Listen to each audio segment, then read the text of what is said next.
Brad Cox has verifying in the Grade 1 Toyota Bluegrass.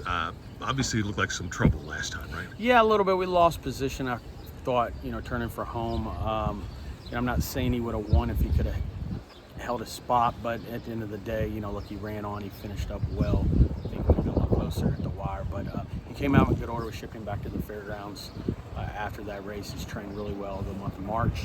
Super happy with his breeze last Friday at Keeneland. I was there. We beat the rain Friday morning. Breezed early. The track seemed to be fast, but it seemed to be very good. What caught your eye?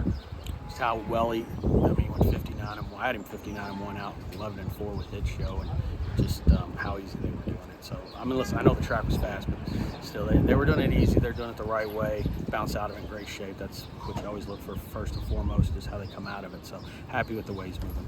Has he improved significantly from 2 to 3? I think so.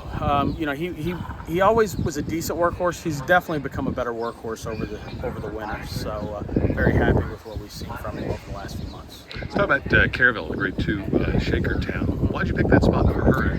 I'm trying to get her to Ascot. There's no secret there. I think people know that's our goal. Our short-term goal. Our long-term goal is to get back to the Breeders' Cup, but we'd like to give her a run or two before Ascot, if it's as long as everything goes well. Thought this made more sense on the calendar as opposed to waiting running in the middle of the month against the fillies. And listen, she's just ready to run.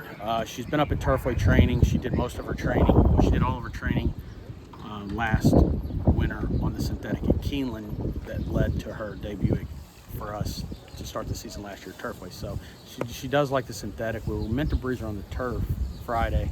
Got rained off at Keeneland.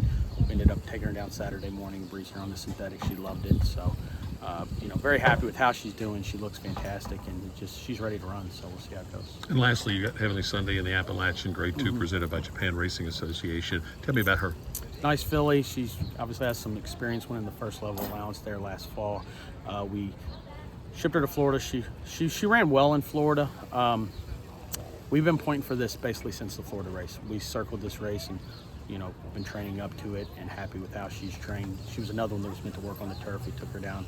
She breezed on the synthetic. She's actually a very, very good workhorse, so I feel like she's tight and ready to go.